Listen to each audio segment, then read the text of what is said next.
பெரியவா சரணம். பெரியவா வானொலியின் மாலை நிகழ்ச்சிகள் ஆரம்பமாகின்றன. இன்றைய எமது நிகழ்ச்சிகள் நித்திய குரு பாதுகா பூஜா, ஸ்ரீ ரா கணபதி அவர்கள் எழுதிய புத்தகத்தின் ஒளிவடிவம், ஆன்மீக உரை, மகா பெரியவா மகிமை உபன்யாசம். பெரியவா சரணம். பெரியவா சரணம். அடுத்த நிகழ்ச்சி நித்திய குரு பாதுகா பூஜை. शुक्लां भरदरं विष्णुं शशिवर्णं चतुर्भुजं प्रसन्नवदनं ध्यायेत् सर्वविघ्नोपशान्तये। ममोपात्त समस्त दुरितक्षयद्वारा श्री परमेश्वर प्रीत्यर्थं गुरुप्रसाद सिद्ध्यर्थं गुरुप्रीत्यर्थं गुरुपादपूजाम् अद्य करिष्ये। गुरुर्ब्रह्मा गुरुर्विष्णुर्गुरुर्देवो महेश्वरः गुरुः साक्षात् परब्रह्म तस्मै श्रीगुरवे नमः। अपार करुणासिन्धुं ज्ञानदं शान्तरूपिणं श्रीचन्द्रशेखरगुरुं प्रणमामि मुदान्वहम्। सदाशिवसमारम्भां शङ्कराचार्यमध्यमाम् अस्मदाचार्यपर्यन्तां वन्दे गुरुपरम्पराम्. எல்லோரும் குருவை பெரிவாளை தியானம் பண்ணிண்டு அர்ச்சனை பண்ணுவோம். அஷ்டோத்திரம். பெரியவா அஷ்டோத்திரம் பல அஷ்டோத்திரங்கள் இருக்கு. அதுல எளிமையா சுலபமா எது இருக்கோ அதை நான் இப்ப சொல்றேன். எல்லோரும் இதை கேட்டுண்டே திருப்பி சொல்ல முடிஞ்சுவா சொல்லி சொல்லி பெரிவாளுக்கு பாதத்துல ஒவ்வொரு புஷ்பத்தை அர்ச்சனை பண்ணலாம். ओम श्री कांची कामकोटि पीठाधीश्वराय नमः. श्रीमत् चंद्रशेखरेन्द्र सरस्वती गुरुभ्यो नमः. संन्यासाश्रम शिखराय नमः. काषाय दंडधारिणे नमः. सर्वपीठापहारिणे नमः. स्वामिनाथ गुरवे नमः. करुणासागराय नमः. जगदाकर्षण शक्तिमते नमः. सर्वचराचर हृदयस्थाय नमः. ओम भक्त परिपालक श्रेष्ठाय नमः. धर्म परिपालकाय नमः. श्री जयेन्द्र सरस्वत्याचार्याय नमः. श्री विजयेन्द्र सरस्वती पूजिताय नमः. शिवशक्ति स्वरूपाय नमः. भक्ताभीष्ट प्रदायकाय नमः. ब्रह्मण्य पोषकाय नमः. ब्रह्म विष्णु शिवैक्य स्वरूपाय नमः. कांची क्षेत्रवासाय नमः. कैलाश शिखरवासाय नमः.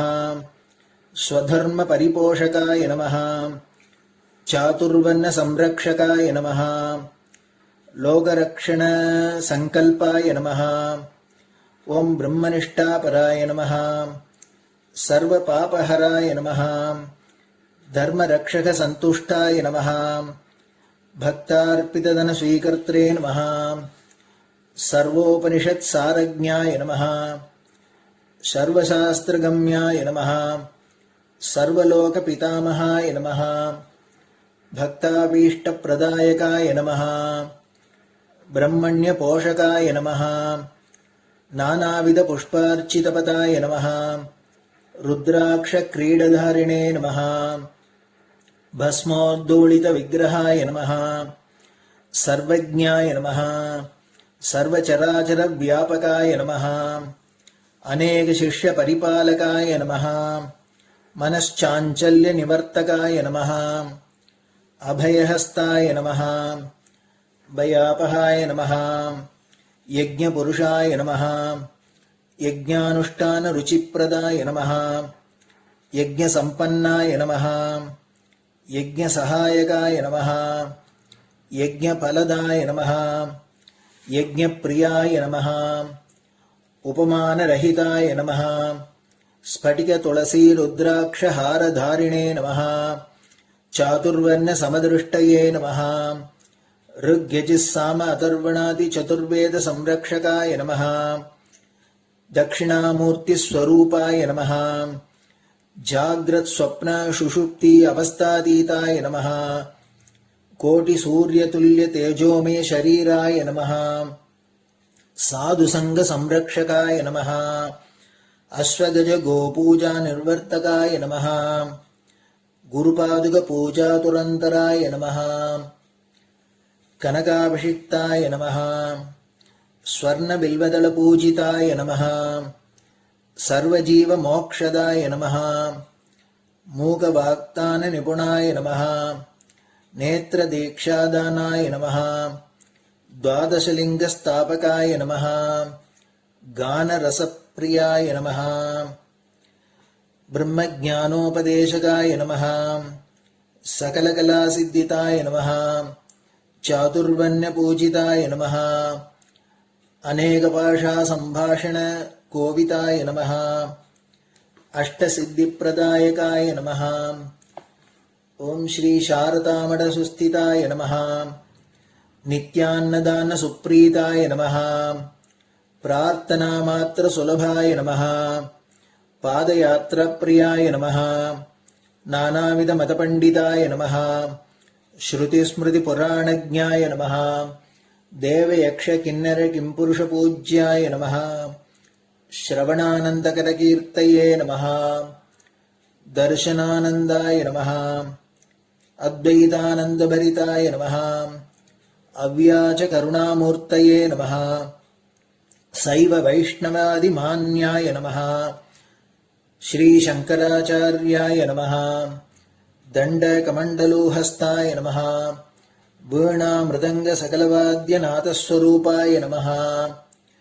रामकथारसिकाय नमः वेदवेदाङ्ग आगमादिसकलकलासतस्प्रवर्तकाय नमः हृदयगुहाशयाय नमः शतरुद्रीयवर्णितस्वरूपाय नमः केदारेश्वरनाथाय नमः अविद्यानाशकाय नमः निष्कामकर्मोपदेशकाय नमः लघुभक्तिमार्गोपदेशकाय नमः लिङ्गस्वरूपाय नमः सालग्रामसूक्ष्मस्वरूपाय नमः कालड्यां शङ्करकीर्तिस्तम्भनिर्माणकर्त्रे नमः जितेन्द्रियाय नमः शरणागतवत्सलाय नमः श्रीशैलशिखरवासाय नमः डमरुकनादविनोदाय नमः वृषभारूढाय नमः दुर्मदनाशकाय नमः आभिचारिकदोषहर्त्रे नमः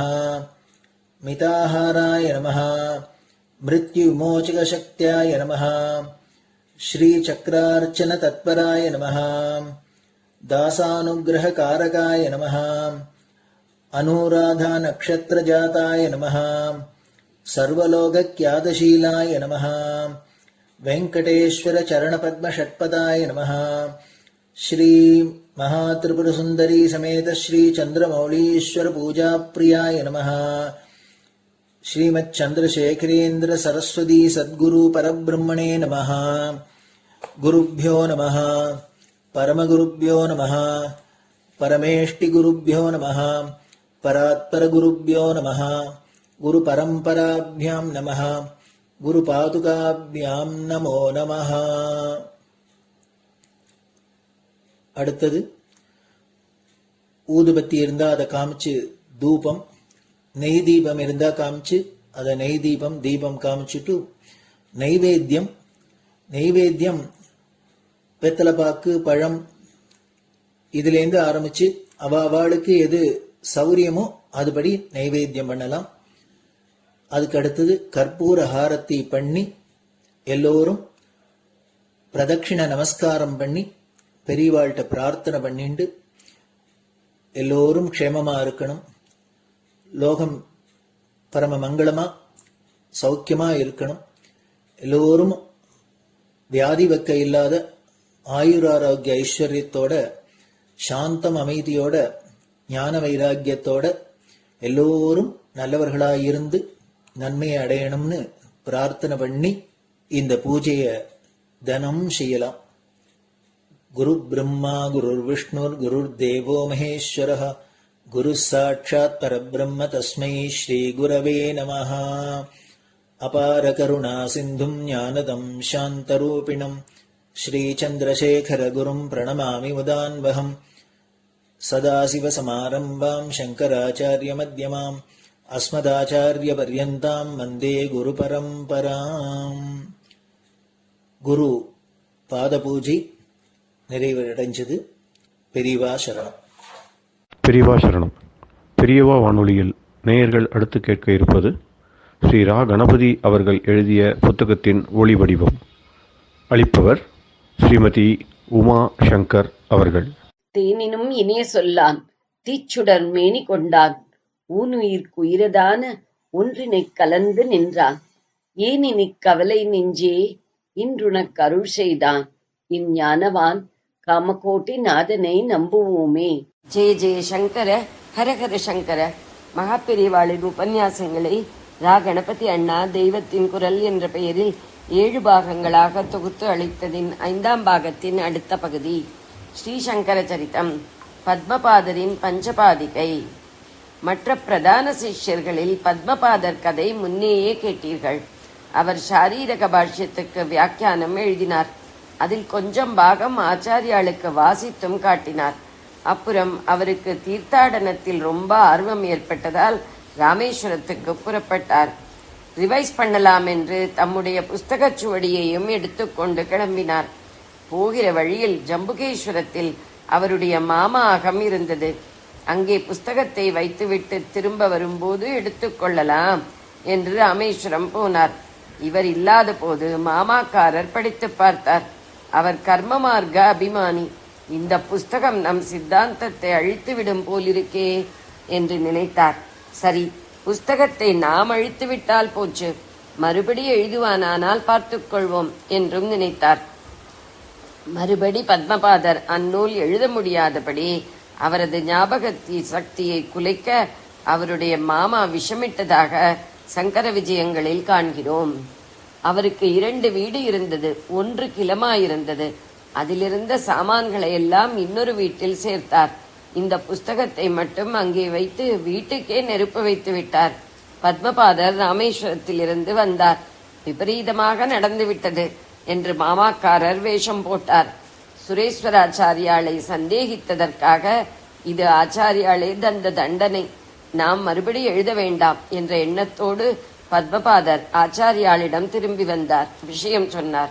ஆச்சாரியாள், முந்தி நீ முதல் அத்தியாயம் 4 பாதமும் 2ஆம் அத்தியாயம் 1 பாதமும் வாசித்து காட்டினாய் அல்லவா, அதை திரும்ப சொல்கிறேன், எழுதிக்கொண்டு பிரகாசப்படுத்து, அதுவாவது லோகத்துக்கு கிடைக்கட்டும் என்று அனுகிரகம் பண்ணினார். ஒரே தடவை எப்பவோ கேட்டதை அப்படியே கடகடவென்று ஒப்பித்தார். சூத்திர பாஷ்யத்தின் முதல் 5 பாதங்களுக்கு வியாக்கியானமாதலால் அந்த புஸ்தகத்துக்கு பஞ்சபாதிகா என்று பெயர்.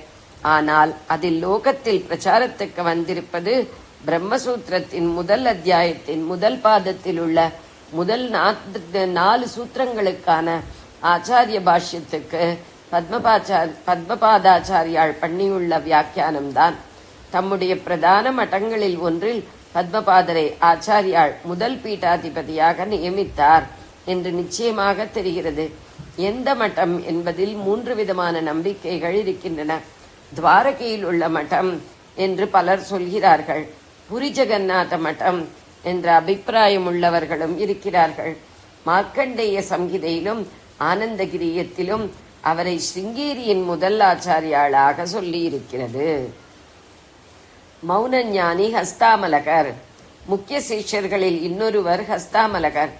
ஆச்சாரியாளை ஸ்மரிக்கும் போது அவருடைய சிஷ்யர்களையும் ஸ்மரித்து நமஸ்காரம் பண்ணுவது விசேஷம். பகவத் பக்தியோடு அடியார்க்கு அடியேன் என்று அவனுடைய பக்தர்களையும் பக்தி பண்ணும் ரீதியில். இன்னொரு விதத்தில் பார்த்தால் ஆச்சாரியாள் சிஷ்யன் என்று இவர்களை பிரித்து சொல்லலாமா? அவரேதானே இவர்களும்.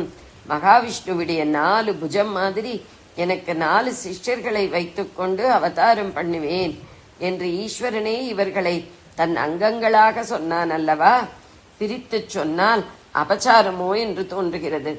ஆனாலும் குரு சிஷ்ய பாவம் என்பதன் அழகு உயர்வு எல்லாம் தெரியும்படி துவைத்த விளையாட்டு நடந்ததால் தனித்தனியாக ஒவ்வொரு சிஷ்யர் பற்றியும் தெரிந்து கொள்ளலாம். நாம் மனசில் தியானிப்பதற்கு துவைத்த கல்பனைகள் வேண்டித்தானே இருக்கிறது. தேச சஞ்சாரத்தில் ஆச்சாரியாள் மேற்கு சமுத்திரத்துக்கு பக்கத்தில் ஸ்ரீபலி என்னும் ஊருக்கு போயிருந்தார். அங்கே ஒரு பிராமணன் பிள்ளையை அழைத்து கொண்டு வந்தான். பிள்ளை நன்றாக வளர்ந்திருந்தான். ஆனால் ஒன்றும் தெரியவில்லை, பார்க்க தெரியவில்லை, கேட்க தெரியவில்லை, பேசத் தெரியவில்லை. பிரம்மமாயிருக்கு, நீங்க தான் சரி பண்ணணும் என்று ஆச்சாரியாளிடம் தகப்பனார்காரன் வேண்டிக் கொண்டான். எதுவும் தெரிந்து கொள்ளாமல் ஜட்டமாயிருப்பதை லோகவச்சனப்படி பிரம்மமாக என்றான். பையனை பார்த்த ஆச்சாரியாளுக்கோ வாஸ்தவமாகவே அவன் பிரம்மமாகத்தான் இருந்த ஞானி என்று தெரிந்துவிட்டது. பெரிய வேடிக்கை என்னவென்றால், பெரிய ஞானி பெரிய அஞ்ஞானி இரண்டு பேருக்கும் வித்தியாசமே தெரியாது. அஞ்ஞானியில் இரண்டு தினுசு. ஒன்று மூளை வேலை செய்யாத முழு அசடு பைத்தியம். அதிலேயும் இரண்டு தினுசு. போட்டது போட்டபடி பிரமித்துக் கொண்டு ஒரே சாதுவாயிருப்பது ஒன்று. ஒரே கூச்சல் அடி உதை என்று வெறிக்கூத்தாயிருப்பது ஒன்று. இரண்டு மூளை சரியாக வேலை செய்யாத அஞ்ஞானி. இன்னொன்று மூளை சரியாக வேலை செய்கிற மாதிரி மற்ற காரியமெல்லாம் இருந்தாலும் பரம நாஸ்திகமாக இருக்கும் அஞ்ஞானி. இந்த மூன்று வித அஞ்ஞானிகள் மாதிரியும் ஞானி இருப்பான். திருவண்ணாமலையில் சேஷாத்ரி சுவாமிகள் என்று இருந்தார்.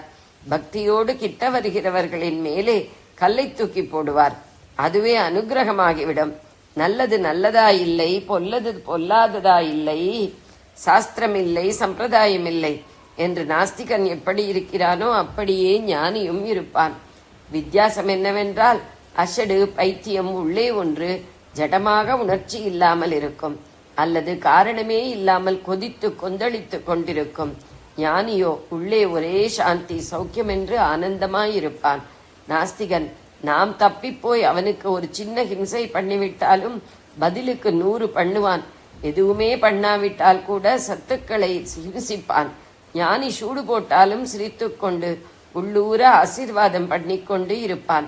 ஹிம்சையிலும் ஆனந்தம். எல்லாவற்றையும் அறிந்து கொண்டு அசடு மாதிரி நாஸ்திகன் மாதிரி இருப்பவன் அவன்.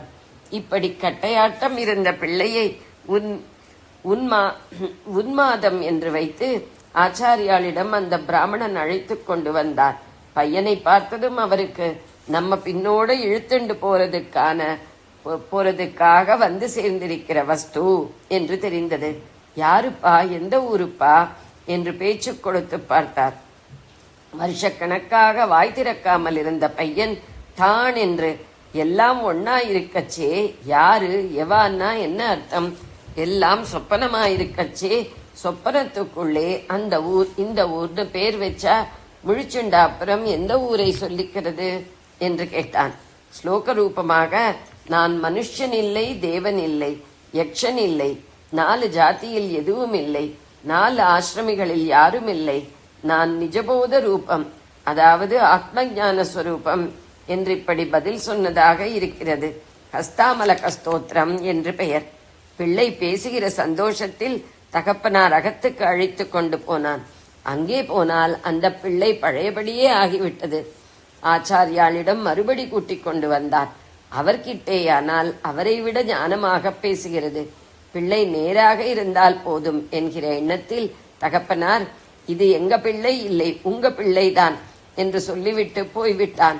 அப்படியே ஆச்சாரியாள் தன்னுடைய சிஷ்ய பரிவாரத்தில் அந்த பிள்ளையை சேர்த்து கொண்டு ஹஸ்தாமலகர் என்று பெயர் வைத்தார். ஹஸ்தாமலகம் என்பது உள்ளங்கை நெல்லிக்கனி என்பதுதான். அப்படி என்றால் என்ன? கத்திரிக்காய், மாங்காய் இப்படி எதை எடுத்து உள்ளங்கையில் வைத்துக் கொண்டு பார்த்தாலும் அதன் அடிப்பக்கத்தில் நிறைய பங்கு கையில் ஒட்டி கொண்டிருக்கும். அதனாலே அந்த காய்களில் அரைக்கால் பாகம் கண்ணுக்கு தெரியாது. நெல்லிக்காய் தான் கையில் ஒட்டிக்கொள்கிற பாகம் ரொம்ப ரொம்ப குறைச்சல். அதனாலே நன்றாக முழு ரூபமும் தெரியும். பூமியில் விழுந்து கிடக்கும் போது கூட அப்படித்தான் சுத்தமாக ரவுண்டாக அதுதான் இருப்பதால் இப்படி. எலுமிச்சங்காய், விளாங்காய் முதலானது கூட ரவுண்டாயிருந்தாலும் வெயிட் இருப்பதால் கையிலே அழுந்தி ஒரு பாகம் மறைந்துதான் போகும். எடுப்பாக முழு ரூபமும் தெரியும்படி இருப்பது நெல்லிதான். ஆகவே தெளிவாக முழுக்க தெரியும் சமாச்சாரத்தை ஹஸ்தாமலகம் என்பது. அப்படி பெர்ஃபெக்டாக இவர் ஆத்மஸ்வரூபத்தை தெரிந்து கொண்டு ஆச்சாரியாள் கேட்டவுடன் பளிச்சென்று பதில் சொல்லிவிட்டதால் ஹஸ்தாமலகர் என்று பெயர். அவர் சொன்ன ஸ்லோகங்களுக்கு ஆச்சாரியாளே பாஷ்யம் எழுதினார். ஹஸ்தாமலகீயம் என்று பெயர். புரி ஜெகநாத மடத்தில் ஹஸ்தாமலகரை முதல் சுவாமிகளாக ஆச்சாரியாள் வைத்ததாக நம்பப்படுகிறது. துவாரகை என்றும் இன்னொரு நம்பிக்கை. ஜெய ஜெய சங்கர, ஹர ஹர சங்கர. பெரியவா சரணம். இந்நிகழ்ச்சியின் அடுத்த பகுதி நாளை மாலை இதே நேரத்தில் ஒளிபரப்பாகும். பெரியவா சரணம். பெரியவா சரணம். பெரியவா வானொலியில் நேயர்கள் அடுத்து கேட்க இருப்பது திரு கவிக்கண்ணன் அவர்களின் ஆன்மீக உரை. பெரியவா சரணம். ராம் ராம். ஸ்ரீ குருப்யோ நமஹ. ஜெய ஜெய சங்கர, ஹர ஹர சங்கர. பெரியவா வானொலி நேயர்கள் அனைவருக்கும், மகா பெரியவாவுடைய பக்தர்கள் அனைவருக்கும் அடியேன் கவிக்கண்ணனின் அன்பு கலந்த நல்வாழ்த்துக்கள். ராம் ராம். ஜெய ஜெய சங்கர, ஹர ஹர சங்கர. ஸ்ரீ குருப்யோ நமஹ. குருவருளும் திருவருளும். இன்னைக்கு நம்ம ஒரு புதுமையான ஒரு நிகழ்வை பற்றி பார்க்க போகிறோம்.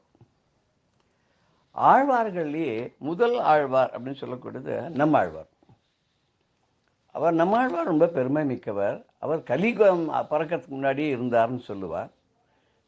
அப்புறம் கலியுகத்திலையும் இருந்திருக்கார் அப்படின்னு சொல்லுவார். அவர் 16 வயசு வரைக்கும் பேசவே இல்லை. திருக்குறுங்குடிங்கிற ஊரில் வந்து ஒரு புளிய மரத்துக்குள்ளே கொண்டு போய் அம்மா அப்பா வச்சுக்கிட்டார். நல்ல வம்சத்தில் வந்தவர் அவர். அவரை தேடிண்டு இன்னொரு ஒரு ஆழ்வார் ஒருத்தர் வடக்கேந்து அவர் வருவார். அவர் தேடின்னு வரும்போது இவர் வந்து ஒரு கேள்வி கேட்குறார். அந்த கேள்விக்கு அவர் அருமையான பதில் சொன்னதோட நிறைய பாடல்களும் முதல் அவர் பண்ணது தான் வந்து ஆழ்வார்கள் பாசுரங்களில் முதன்மையானது. அவர் தான் வந்து ராமானுஜர் பிற்காலத்தில் வரப்போகிறார், அவர் எப்படி இருப்பார்ன்ற ஒரு விக்கிரகத்தையும் கொடுத்தார் அப்படின்னு கதை சொல்லுவார். அதுதான் வழி வழியாக வந்தது அம்மனாச்சாரியார் வரைக்கும் அப்படின்னு சொல்லுவார். அவர்கிட்ட கேள்வி கேட்ட ஆழ்வாருக்கு பேர் மதுரகவி ஆழ்வார்னு பேர். சித்தத்தினுள்ளே சிறியது பிறந்தால் எத்தை திறந்து எப்படி இருக்கும்னு கேட்டதா அத்தை தின்று அங்கேயே இருக்கும் அப்படின்னு சொன்னார்னு சொல்லுவாள். அதுக்கு பெரிய வியாக்கியானங்கள்லாம் ரொம்ப அதிகமாக வைணவத்தில் இருக்கிறதுக்கு.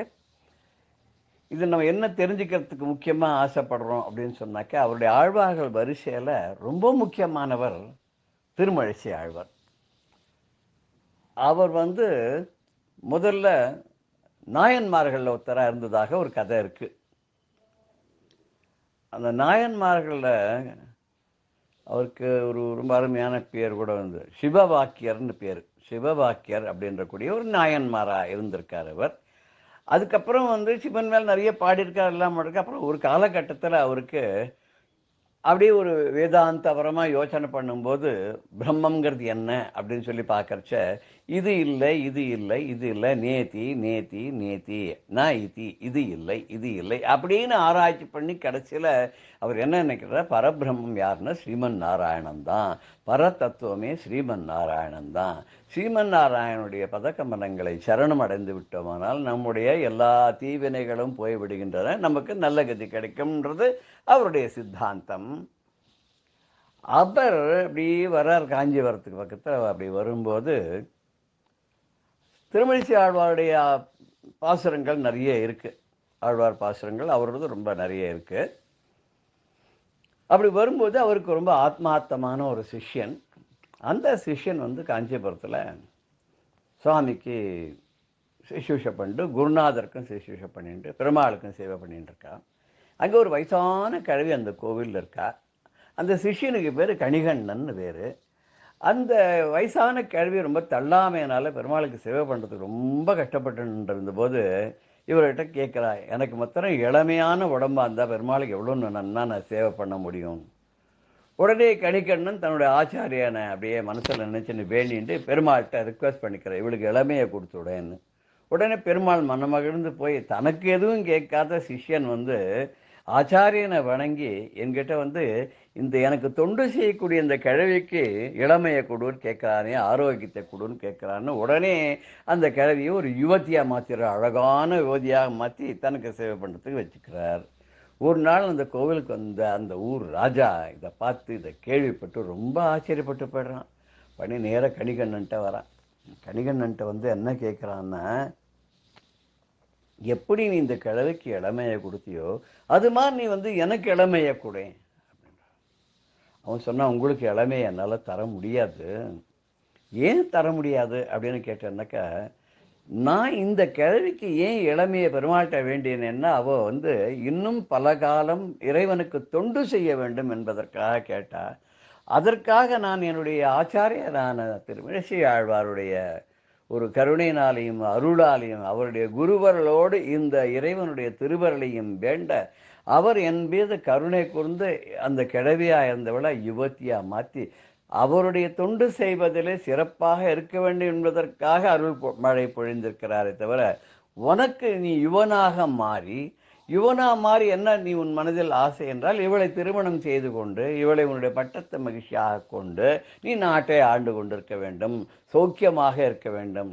இது வந்து உனக்கு நீ காமியமாக கேட்குற. உனக்கு இந்த வந்து இளமை எதுக்கு வேணும்னு கேட்குறேன்னா, இன்னும் நிறைய அனுபவிக்கணும், அந்த இளமையினால் பல சுகங்களை எல்லாம் நீ அனுபவிக்க வேண்டும் அப்படிங்கிறதுக்காக தான் நீ கேட்குறியே தவிர, உன்னுடைய ஒரு ரிக்வெஸ்ட்டில் வந்து எந்த விதமான ஒரு பக்தியுமோ சுவாமிக்கு சேவை செய்யணும் அதெல்லாம் இல்லை. அதனால என்னால் பண்ண முடியாதுன்னு. சரி, உன் ஆச்சாரியனை போய் கேளு, அவர் கொடுக்குறாரு. அவர் சொன்ன, நானே பண்ண மாட்டேன்னு எங்கள் ஆச்சாரியர் பண்ணுவாரா? எங்கள் ஆச்சாரியரை இதெல்லாம் பண்ண மாட்டார். அவர் பக்திக்கும் இறை தொண்டுக்கும் தான் அவர் வந்து முக்கியத்துவம் கொடுப்பாரே தவிர, உன்ன மாதிரியான ஆசை வயப்பட்டு பேராசையினால உலக சுகங்களை அனுபவிக்கணுங்கிறதுக்காக மாத்திரம் இப்படி ஒரு வரத்தை நீ கேட்குறேன்னு இது எங்கள் ஆச்சாரியன் கண்டிப்பாக செய்ய மாட்டார்னு சொன்ன உடனே ராஜா என்ன பண்ணுறான்னு ஒரு ஆர்டர் போட்டு 2 பேரும் நாடு கடத்தி விட்றான். அந்த கணிகண்ணனை நாடு கடத்தி விட்றான். நீ இனிமேல் இங்கே இருக்கப்படாது, எப்போ எனக்கு நீயும் பண்ண மாட்டேன் உங்கள் ஆச்சாரியனையும் பண்ண விட மாட்டேன்னு நீ இந்த நாட்டிலே இருக்கக்கூடாது, ராத்திரிக்குள்ளே கிளம்பி போய்டணும். உடனே கணிகண்ணன் என்ன பண்ணுறான்னா ஆச்சாரியர்கிட்ட போய் சொல்கிறான், இந்த மாதிரி ராஜா ஆர்டரை போட்டார், என்னை இங்கே இருக்கப்படாதுன்னு சொல்லிட்டார், தேச பிரஷ்டம் பண்ணிட்டார், நான் போகிறேன். உடனே கிளம்பி போனோடனே ஆச்சாரியன் பார்த்தார், நம்ம சிஷ்யன் என்ன அருமையான சிஷ்யன், கணிகண்ணன் மாதிரி ஒரு சிஷ்யன் கிடைக்க முடியுமா? அவனை ராஜா வெளியில் போன்னு விரட்டிட்டான்னு இப்பேற்பட்ட ஒரு அதர்மிஷ்டனான ஒரு ராஜாவுடைய நாட்டில் நம்ம ஏன் இருக்கணும் அப்படின்னு தானும் அவரும் கிளம்பிட்டார். கிளம்பி போகும்போது தான் அவருக்கு ஞாபகம் வந்தது, அடாடாடாடா நம்ம பெருமாளை விட்டுட்டு போகிறோமே, சிஷ்யம் போகிறான் நானும் போகிறேன், பெருமாளை விட்டுட்டு போகிறோமே அப்படின்னு சொல்லிட்டு பெருமாட்டை நேராக போய் சொல்கிறார். பாட்டாக பாடிவிட்டார். அவர் என்ன பாடினார் தெரியுமோ, கணிகண்ணன் போகின்றான் காமரு பூங்கச்சி மணிவண்ணா நீ கிடக்க வேண்டாம், துணி உடைய சென்னா புலவன் யானும் போகின்றேன், நீயும் முன் பைநாகப்பாயை சுருட்டிக்கொள் அப்படின்னு ஒரு பாட்டு போயிட்டு. கணிகண்ணன் போகின்றான், என்னுடைய சிஷ்யனான கணிகண்ணன் இருக்கானே, ராஜாவுடைய கட்டளைக்காக அதை அனுசரித்து அந்த நாட்டை விட்டு போகிறான். காமரு பூங்கச்சி மணிவண்ணா, இந்த அழகான இந்த கெட்டதெல்லாம் கொடுக்கக்கூடிய வரதனாக இருக்கக்கூடிய நீ இந்த காஞ்சிபுரத்தில் படுத்து கொண்டிருக்காயே மணிவண்ணா, நீ கிடக்க வேண்டாம், இங்கே நீ வந்து பாம்பு படுக்கலை படிச்சுருக்கையே இந்த பணிசேனனாக, நீ இனிமேல் இங்கே இருக்க வேண்டாம். சிஷ்யம் போகிறான், அவனோட பின்னாடி நானும் போகிறேன், துணிவுடைய சென்னா புலவனும் போகின்றேன். இந்த ஒரு உன்னை பாடக்கூடிய ஒரு சிறந்த நாவை எனக்கு கொடுத்துருக்காயே, அப்பேற்பட்ட இந்த புலவன் இருக்கானே நானும் தான் போகிறேன். ஏ மணிவண்ணா நீ கிடக்க வேண்டாம், நீ மாத்திரம் எனக்கு இங்கே இருக்க, நீயும் முன் பைன் நாகப்பாயை சுருட்டிக்கொள்ளலாம். நீ என்ன பண்ணுற, உன்னோட பைன் நாகப்பாயின்னு விஷம் உள்ள பாம்புக்கு வாயில் விஷம் இருக்குல்லையே, விஷப்பை வச்சுக்கோ, அந்த பை நாகப்பாய் அந்த வந்து தன்னுடைய வாயிலே ஒரு பைக்குள்ளே விஷத்தை வச்சிருக்கேன். அப்படிப்பட்ட அந்த பாம்பு படுக்கையை நீ சுருட்டி எடுத்துன்னு நீ எங்கள் பின்னாடி வான்னு. உடனே அடுத்த நிமிஷம் பெருமாள் சும்மா இருப்பேன், தன்னுடைய ஆதிசேஷனுடைய படுக்கையை சுருட்டி என்றார், அக்கல்ல வச்சிருந்தார், இவ பின்னாடி கிளம்பிட்டார். 3 பேரும் கிளம்பிட்டா. அவள் எங்கே போய் சேர்ந்தா தெரியுமா? ஓரிருக்கை அப்படின்ற ஒரு ஊர். அங்கே கம்பான ஒரு நதி, அந்த கம்பா நதி கரையில் ஓரிருக்கைன்னு ஒரு ஊர். அங்கே போனார் பெருமாள். அங்கே போனோடனே ராத்திரி ஆகிடுத்து. 3 பேரும் அங்கேயே தங்கிட்டா. கணிகண்ணன் அங்கே தான் இருக்கார், திருமழிசாழ்வார் அங்கே தான் இருக்கார். பெருமாளும் அங்கே பாய விஜயன் படுத்து விட்டார். பாய் என்னது அவருக்கு இந்த ஆதிசேஷன் போட்டுன்னு படுத்து விட்டார். இப்படி சிஷ்யனும் போயிட்டார், ஆச்சாரியனும் கிளம்பிட்டார், பெருமாளும் போயிட்டார்னா நாடு சோபை இழந்து போயிடுத்து. நாட்டில் வந்து எங்கே பார்த்தாலும் ஒரே ஓவர் நைட்டே ஒரு வறட்சி வந்துடுத்து, நதி வத்தி போயிடுத்து, மரம் செடி கொடிகள்லாம் வாடி போயிடுத்து, எங்கே பார்த்தாலும் சுபிக்ஷமே இல்லாத அபசகுனங்கள்லாம் நிறையா வர ஆரம்பிச்சுடுத்து. ராஜா பயந்து போயிட்டான். பயந்து போய் மந்திரியை கூப்பிட்டு என்ன ஆச்சுன்னு கேட்டான். மந்திரி சொன்னார், நீங்கள் இந்த மாதிரி கணிகண்ணன்கிற ஒரு தொண்டரை விரட்டிவிட்டேள், அதனால அவருடைய குருவான நம்ம திருமேசி ஆழ்வாரும் கிளம்பி போயிட்டார். குருவும் போயிட்டார், சிஷ்யனும் போயிட்டாருன்னா அவள் பேச்சை கேட்டுன்னு பெருமாளும் இங்கேருந்து போயிட்டார். பெருமாள் போனோன்னா அவர் பெருமாளுடைய ஹிருதயத்தில் என்றென்றும் அகலகில்லேன் அப்படின்னு சொல்லிட்டு எப்போ நிரந்தரமாக ஹிருதய கமலத்தை வாசம் பண்ணக்கூடிய மகாலட்சுமியும் அவருடைய கிளம்பி போயிட்டா. இப்படி சோபை இழந்து போகிறதுக்கு காரணம் உங்களுடைய செயல் தான். அதனால இப்போ வறட்சி ஆகிடுத்து, நாடு இந்த மாதிரிதான் போயிடுத்துன்னு உடனே ராஜாவுக்கு புரிஞ்சது தான் பண்ண தப்பு என்னன்னு நேராக போய் அந்த ஓரிருக்கை அப்படிங்கிற அந்த இடத்துக்கு போனான். அது காஞ்சிபுரத்துலேருந்து 10-15 கிலோமீட்டர் இருக்கலாம்னு நினைக்கிறேன். அங்கே போயிட்டு ஆச்சாரியனுடைய காலில் விழுந்து நீங்கள் வரணும் அப்படின்னு சொன்னால், நான் சிஷ்யனுக்காக நான் வந்துவிட்டேன், சிஷ்யன் வந்தால் நான் வரேன். சிஷ்யங்காலில் வந்து நான் பண்ண தப்புப்பா, என்னை மன்னிச்சுடும், நீ தயவு பண்ணி வந்துவிடுன்னு. நான் ஆச்சாரியன் வந்தால் வரேன். 2 பேரும் அவர் வந்தால் வரேங்கிற, இவர் வந்தால் வரேன்னு 2 பேரையும் சேர்த்து காலில் விழுந்து இங்கே 2 பேரும் என்னை மன்னித்து வந்து நாட்டை சுபிட்சமாக்கணும் அப்படின்னொன்னே ரொம்ப கருணையோட திருமேசி ஆழ்வார் கணிகண்ணாவா போகலான்னு போனால் இங்கே ஊர் இருக்கையில் பெருமாள் மந்திரம் பாயவர்ஜன் படுத்துன்னு இருந்தார். உடனே அவரை பார்த்து சொல்கிறார், கணிகண்ணன் போக்கு ஒழிந்தான், கணிகண்ணன் போல காமரு பூங்கச்சி மணிவண்ணா நீ கிடக்க வேண்டாம், முதல் நீ கிடக்க வேண்டும். இப்போ வந்து அங்கே வந்து கிடக்க வேணும், இங்கே இருக்க வேண்டாம். என்னோட துணிவுடைய சென்னா புலவனும் போக்கு ஒழிந்தேன். நான் வந்து புலவன் இருக்காரேன், நானும் வந்து திரும்பி போகிறேன், நான் ஊருக்கே போகிறேன். அதனால் நீயும் உன் பையனாகப்பாயை விரித்து கொள்னார். அங்கே வந்து காஞ்சிபுரத்துக்கு வந்து பழையபடி நீ வந்து உன்னுடைய பாயை விரிச்சுக்கோ அப்படின்னு சொன்னாராம். பெருமாளும் சொன்னபடி கேட்டாரான். ஆனால் அந்த பெருமாளுக்கு யதோக்தகாரி யதா உக்தகாரி எப்படி சொன்னாரோ, தன்னுடைய ஆழ்வார் தன்னுடைய பக்தர் எப்படி சொன்னாரோ அப்படி செஞ்சாராம். தமிழில் ரொம்ப அழகான அந்த வைணவத்தில் கொடுத்துருக்கிற பேர் தான் சொன்ன வண்ணம் செய்த பெருமாள் அப்படின்னு ரொம்ப அழகான பேர். அந்த ஓரிருக்கைக்கு ஒரு பெரிய ஒரு வைபவம் என்ன தெரியுமோ, இப்போ வந்து திருமேசி ஆழ்வார் போயிட்டார், கணிகண்ணனும் போயிட்டார், சுவாமியும் திருப்பி வந்தோட பழையபடி காஞ்சிபுரம் சுபிட்சம் ஆயிடுத்துன்றது ஒரு பக்கம். அங்கே தான் பிரதோஷ மாமா அப்படின்னு சொல்லக்கூடியவர் பெரியவாளுக்கு அழகான ஒரு மணிமண்டபத்தை கட்டி அதில் பெரியவாளுடைய விக்கிரகத்தை பிரதிஷ்டை பண்ணி இன்றைக்கி கோலாகலமாக அங்கே வந்து பெரியவாளுக்கு அந்த மணிமண்டபம் அமக்களமாக பூஜை புனஸ்காரங்களோட யாக யஜ்யங்களோட ரொம்ப அழகாக நடந்துட்டுருக்கு. அங்கே தான் நம்ம இப்போ இருக்கிற நம்ம பெரியவா பாலப்பெரிவான்னு சொல்லக்கூடிய நம்ம பெரியவா விஜேந்திர சரஸ்வதி சுவாமிகள் அவர்கள் இந்த தடவை சாத்துர்மாசியம் கூட அங்கே தான் பண்ணார். சாத்துர்மாசியத்தும் போது 60 நாட்களும் தினமும் கச்சேரிகள், அது என்ன இது என்ன சதஸ் என்ன எல்லாம் பிரமாதமாக பெரிய பெரிய மகான்கள்லாம் வந்து மணி திரவிட சாஸ்திரிகள், டாக்டர் ஆர்கேஎஸ்ஆர், இப்படி பல பல பெரிய பெரிய மகான்கள்லாம் வந்து அதில் கலந்துட்டு ரொம்ப சதஸ்லாம் ரொம்ப பிரமாதமாக நடந்து இன்றைக்கி ஓரிருக்கேன்னு உலகம் முழுக்க பேசப்படக்கூடிய ஒரு க்ஷேத்திரமாக அந்த மணிமண்டபத்தினால மகாபெரிவாளுடைய மணிமண்டபம் அங்கே இருக்கிறதுனாலையும் அந்த பாடல் பெற்ற ஸ்தலமாகவும் இருப்பதனாலையும் திருமழிசை ஆழ்வார்னால் அது துவக்கி வைக்கப்பட்ட பெருமைக்குரிய க்ஷேத்திரமாக இருக்கிறதாக அந்த ஓரிருக்கையோட வைபவத்தை நம்ம சொல்கிறோம். இப்போ வந்து அந்த ஓரிருக்கைன்னு யாரும் சொல்கிறதில்ல, ரொம்ப சுருக்கி ஓரிக்கைன்னு தான் சொல்லிட்டு இருக்கேன். அது உண்மையான பேர் ஓர் இருக்கை, ஓர் இரவு இருக்கை, அதான் ஒரிஜினல் பேர். ஓர் இரவு, ஒரு நாள் ராத்திரிக்கு அதை தன்னுடைய இருக்கையாக கொண்டார் பெருமாள், அதனால் அதுக்கு ஓர் இருக்கைன்னு பேர்.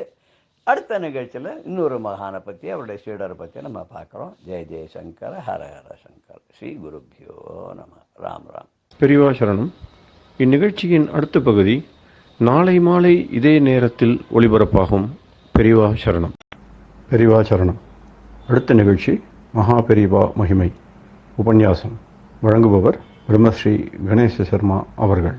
அபார கருணா சிந்தும் ஞானதம் சாந்தரூபிணம் ஸ்ரீ சந்திரசேகரகுரும் பிரணமாமி முதான்வகம்.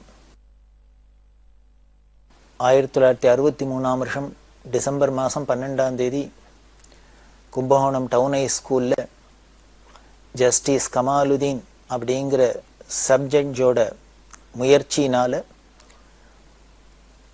டாக்டர் லக்ஷ்மிகாந்த சர்மா அப்படிங்கிற உத்தமரோட உழைப்பினால வேத பாஷ்ய காலேஜ் பெரியவா திருக்கரங்களால் ஆரம்பிச்சு வைக்கப்பட்டது. பெரிய சனாதன மதத்து ஹிஸ்டரியில ஒரு பெரிய முக்கியமான நாள் அப்படின்னு சொல்லணும். பெரியவா ரொம்ப சந்தோஷப்பட்டா. அன்னைக்கு அந்த இனாகிரேஷன் ஃபங்க்ஷன்ல கிட்டத்தட்ட 2 மணி நேரம் இதை பத்தி பெரியவா பேசியிருக்கா. எல்லாம் பேசிட்டு அப்பதான் லக்ஷ்மிகாந்த சர்மாட்ட சொன்னா, அந்த ஜட்ஜு அவர் யாரு, என்ன மதம், என்னங்கிறத முதல்ல இன்ட்ரடியூஸ் பண்ணி வை அப்படின்னா. லக்ஷ்மிகாந்த சர்மாவுக்கு தான் தர்மசங்கடமா இருந்தது, எப்படி சொல்றதுன்னு. ஆனா பெரியவாளே தானே அனௌன்ஸ் பண்ணினா. எதுக்காக பண்ணினா அப்படின்னு, ஒரு சனாதன மதத்துக்கு முக்கியமான வேதத்தை, இந்த வேத பாஷ்யத்தை அந்த காலேஜ் ஆரம்பிக்கிறதுக்கு மூல காரணமா இருந்தவர் யாருன்னு, ஒரு இஸ்லாமியரான கமாலுதீன்கிற ஜஸ்டிஸ். இதை எதை காமிக்கிறது அப்படின்னா, நாமெல்லாம் மத நல்லிணக்கம் அப்படின்லாம் ஏதோ வாயால சொல்லிட்டு புரளி பண்ணிட்டு இருக்கோம். இதோ ஒரு 50 வருஷத்துக்கு முன்னால கூட எப்படி எல்லாம் எல்லாரும் ஒத்துமையா இருந்திருக்கா, நல்லிணக்கத்தோட இருந்திருக்கா அப்படின்னு தெரியுது. அந்த ஜஸ்டிஸ் கமாலுதீனுக்கு பெரியவாள்கிட்ட அப்படி ஒரு பக்தி. அவரோட நேர்மைக்கு என்ன ஒரு ரெகக்னேஷன் அப்படின்னா, பெரியவாள்கிட்ட அவ்வளவு பிரியம் வச்சிருந்ததுதான், அவ்வளவு பிரியம் வச்சிருந்தது. பாருங்கோ, அவருக்கு ஒரு கண்ட்ரோல்ல இவ்வளவுதான் சேரிட்டிஸ் இருக்கணும்னா அதெல்லாம் பார்த்துட்டு அந்த சேரிட்டிஸ் ஆரம்பிச்சவாளோட நோக்கத்துக்கு விரோதமா நாம நடந்துக்க கூடாது, நடந்துட்டா அது பெரிய பாபம் தோஷம் அப்படிலாம் அவர் மனசுல தீர்மானம் பண்ணிட்டு லக்ஷ்மிகாந்த சர்மா போல முதலான உத்தமர்கள்லாம் கூப்பிட்டு அதுக்கு சகாயம் பண்ண சொல்லி அந்தந்த ட்ரஸ்டோட நோக்கத்துக்கு மூல நோக்கத்துப்படியே இது நடக்கணும் அப்படின்லாம் அவர் முயற்சி பண்ணியிருக்கார். அப்படின்னா என்ன ஒரு நேர்மை இருந்திருக்கணும், என்ன ஒரு அவற்றை தர்ம நியாயத்துக்கு கட்டுப்பட்டவரா இருப்பார் அப்படின்னு பாக்குறோம். அதனாலதான் பெரியவாளுக்கு அவற்றை அவ்வளவு பிரியம். அதுக்கு மேல இப்படி ஏதோ வேதத்துக்கு பண்ண இந்து மதத்துக்கு பண்ணான்னா கூட அவர் தன்னோட மதத்தோட ஆச்சார அனுஷ்டானத்தை விட்டுள்ள. அதுக்காக தான் குறிப்பா சொன்னது லக்ஷ்மிகாந்த சர்மா.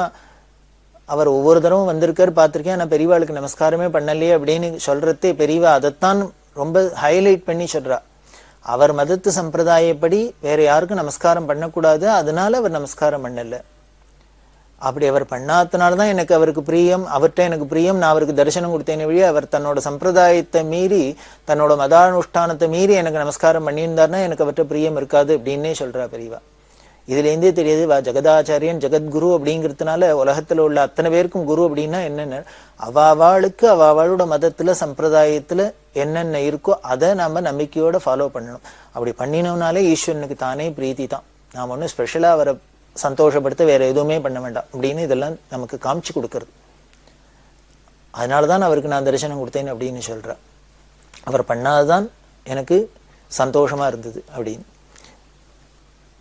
இதே போலதான் இன்னொரு சமயத்துல இங்க சென்னையில ஒரு பெசன்னர்ல ஒரு கோவில்ல கும்பாபிஷேகம் நடந்தது. அந்த கும்பாபிஷேக கமிட்டிக்காரெல்லாம் பெரியவாள்கிட்ட வந்து முன்னாலேயே சொல்லிட்டு அப்புறம் கும்பாபிஷேகம்லாம் ஆனப்புறம் பெரியவா அனுகிரகத்துல ஆயிடுத்துன்னு பிரசாதம்லாம் கொண்டு வந்தா. அப்போ எடுத்த போட்டோ எல்லாம் காமிச்சா அதுல இந்த கும்பாபிஷேக சந்தர்ப்பத்துல எடுத்தது. அதுல அந்த கும்பாபிஷேக சமயத்துல அன்னைக்கு ரொம்ப பிரமாதமா அந்த பிள்ளையாருக்கு பூ பந்தல் அதெல்லாம் போட்டு அலங்காரம் பண்ணி இந்த புஷ்ப அலங்காரம்லாம். இந்த போட்டோ பார்த்துட்டு பெரியவா ரொம்ப நன்னா இருக்கு அலங்காரம் அப்படின்னு சொன்னான். அப்போ உடனே அந்த கமிட்டிக்காரெல்லாம் சொன்னா, இந்த பூ அலங்காரம் நன்னா இருக்குது இருக்கட்டும், இதுக்கு உபயம் பண்ணினவர் பணம் கொடுத்தவர் கைங்கரியம் பண்ணவர் யாருன்னு கேட்டா அதை விட நன்னா இருக்கும்னு. யாருன்னு கேட்டா ஒரு லுங்கி தயாரிக்கிற கம்பெனி சேர்ந்த ஓனர், ஒரு பிரபலமான லுங்கி கம்பெனி, அதை சேர்ந்தவா கொடுத்தா அப்படின்னு. அவ இஸ்லாமியர் கொடுத்தா அப்படின்னு சொன்னான். பெரியவாளுக்கு ரொம்ப சந்தோஷம். அப்படியா, அவர் கோவில்ல கும்பாபிஷேகத்துக்கு இந்த புஷ்ப அலங்காரத்துக்கு அவர் கைங்கரியம் பண்ணாரா? ஆமா, அவருக்கு இந்த மாதிரி வித்தியாசம் எல்லாம் கிடையாது, எல்லாத்தையும் ரொம்ப பிரியமா இருப்பார், எல்லாத்துக்கும் தர்மம் பண்ணுவார் அப்படின்னு சொன்னோம். பெரியவா சொன்னா, அவர் என்னை வந்து பாப்பரான்னு கேளு, முடிஞ்சா என்னை வந்து பார்க்க சொல்லு அப்படின்னு. இவா போய் அவர்கிட்ட சொன்னா அவருக்கு ரொம்ப ஆச்சரியமா போயிடுத்து. எல்லாரும் பெரியவாளை பார்க்கணும் தேடின்னு பொறுத்து பெரியவா ஒருத்தரை பார்க்கணும்னு ஆசைப்பட்டு அவர் உடனே வந்தார். வந்தா அவர்கிட்ட பெரியவா பேசியிருந்தா, நீ தான் இந்த மாதிரி புஷ்ப கைங்கரியம் பண்ணேன்னு சொன்னா, உனக்கு எந்த வித்தியாசமும் இல்லாத எல்லாருக்கும் எல்லாம் கைங்கரியம் பண்ற, அதனால உன்னை பார்க்கணும், உன்னோட அந்த பரந்த நோக்கத்தை பார்த்து உன்னை ஆளை பார்க்கணும்னு ஆசைப்பட்டேன், அதனாலதான் வரச்சனேன் அப்படின்னு சொல்லி அனுகிரகம் பண்ணிட்டு உடனே கேட்டா, அதெல்லாம் இருக்கட்டும், நீ எல்லாருக்கும் எல்லாம் பண்ற, முதல்ல உனக்கு உன் மதத்து மேல அதுல உள்ள ஆச்சார அனுஷ்டானங்களே நம்பிக்கை இருக்கா, அதெல்லாம் கடைபிடிக்கிறியா அப்படின்னு கேட்டான். இல்ல இல்ல உண்டு, எங்களுக்கு நம்பிக்கை உண்டு, நான் பண்ணிட்டு இருக்கேன் அப்படின்னு. எத்தனை காலம் தொழுகை பண்ற அப்படின்னு. அவர் ஏதோ 4 காலமோ ஏதோ டயத்தை சொன்னார். உடனே பெரியவா சொல்றா, உங்க மதத்துல எத்தனை கால தொழுகை சொல்லியிருக்கு? 5 காலம் அப்படின்னு. பெரியவா சொல்றா, இல்ல 6 காலம் அப்படின்னு சொல்லிவிட்டு, உங்க மதத்து ஆச்சாரியர்கள்ட்டெல்லாம் போய் கேட்டுக்கோ, உங்க நபிகள் நாயகம் அப்படித்தான் பண்ணியிருக்கார். அது எந்த காலத்துல பண்ணா, நடு நிசையில ஒரு காலத்தை சொல்லி அப்ப பண்ணணும். எல்லாரும் தூங்கி போயிடுறதுனால அது விட்டு போயிடுத்தோ என்னமோ தெரியாது. இது நான் சொல்றது எனக்கு தெரிஞ்சதை சொல்றேன். உங்க மதத்தை சேர்ந்த தலைவர்கள்ட்டெல்லாம் கேட்டுக்கோ, மத குருக்கள்லாம் கேட்டுக்கோ. அப்படி இருந்ததுனால், சரியா இருந்தா, நீ என்னை பார்த்துட்டு போனதுக்கு அடையாளமா, என்கிட்ட பிரியம் வச்சிருக்க அடையாளமா, நீனும் அந்த கால தொழுகையும் பண்ணு அப்படின்னு சொல்லி அனுப்பிச்சா. அவர் ரொம்ப உருகி போயிட்டார். பெரியவா ஏதோ இன்னும் கூப்பிட்டு அனுப்பிச்சு, இன்னும் ஏதானு இந்த கோவிலுக்கு செய்ய அந்த கோவிலுக்கு செய்யணும் இப்பதானே சொல்ல போறாளாக்கும்னா, கடைசியில கூப்பிட்டு என்ன பண்ணார், நீ இப்படி மற்ற மதத்துல உள்ளதுக்கெல்லாம் எல்லாருக்கும் சமமா எல்லாம் பண்ணிருக்கே, என்னால முதல்ல உனக்கு உன் மதத்து மேல உன்னோட அனுஷ்டானத்துல நம்பிக்கை வரணும் அப்படின்னு சொல்றதுக்கு தான், எடுத்து காமிக்கிறதுக்கு தான் கூப்பிட்டா அப்படின்னு சொல்லி அவர் ரொம்ப சந்தோஷப்பட்டார். இதுதான் பெரியவாளோட இந்த பரந்த நோக்கத்தை காமிக்கிறது. யாரு வந்தாலும், எந்த ஜாதியோ எந்த மதமோ எந்த சம்பிரதாயத்தை சேர்ந்தவா வந்தாலும், அவளுக்கு இந்த பிறப்பால வந்த இந்த ஜாதியில மதத்துல சம்பிரதாயத்துல நாம நம்பிக்கையோட இருந்தாலே நமக்கு சித்த சுத்தி ஏற்படும், நாம கடதேறிடலாம் அப்படிங்கிறதுல ரொம்ப தீர்மானமா பெரியவாளுக்கு நம்பிக்கை இருந்ததுனால, யாரு வந்தாலும் தன்னோட சம்பிரதாயத்தையோ சித்தாந்தத்தையோ தன்னோட மதத்தையோ எதையுமே யார் மேலேயும் திணிக்க மாட்டா. இதுக்கு மாறா நமக்கு நம்ம மதத்து மேல அவ சம்பிரதாயத்து மேல கொஞ்சம் நம்பிக்கை குறைவா இருந்தா கூட பெரியவாள்கிட்ட போயிட்டு வந்தா இன்னும் நம்பிக்கை வலுப்படும். அதுக்குத்தான் ஜெகத்குருன்னு பேரு. உலகத்தில் உள்ள அவாவாளை அவாவாளாவே வச்சுட்டு அந்தந்த வழியிலேயே அழிச்சுன்னு போய் அவாவாளுக்கு நல்லது பண்ணணும் அப்படிங்கிறது தான். அப்படிதான் இங்கேயும் பண்ணினா அந்த சப்ஜெக்ட். அதனால பெரியவாளுக்கு அப்படி ஒரு பிரியம். அவரை பத்தி இன்னும் பல விஷயங்கள் சொல்லியிருக்கா. ஒரு சமயம் பெரியவா ஆந்திரால யாத்திரையில, அதுக்கப்புறம் பிற்காலத்துல ஆந்திரால கிருஷ்ணால நதியில தீரத்துல பெரியவா யாத்திரை பண்ணிட்டு இருக்கிறது. இங்க மகோதய புண்ணிய காலம் அப்படின்னு ஒண்ணு வந்தது. மகோதயம் அர்த்தோதய புண்ணிய காலம் அப்படின்னு ஒண்ணு. அர்த்தோதயம் மகோதயம்லாம் ரொம்ப புண்ணியமான காலம் அப்படின்னு சொல்லப்பட்டிருக்கு. அந்த கிருஷ்ணா நதி தீரத்துல இருக்கிறது அர்த்தோதய புண்ணிய காலத்துக்கு என்ன பண்ணா, இந்த கும்பகோணத்திலேருந்து அப்பா குட்டியர் பாடசாலையில வேத பாஷ்ய காலேஜில் படிச்ச சில மாணவர்கள்லாம் பேருந்தா பெரியவா தரிசனத்துக்கு. அன்னைக்கு அந்த அர்த்தோதய புண்ணிய காலத்துல பெரியவா கிருஷ்ணா நதியில ஸ்நானம் பண்றா.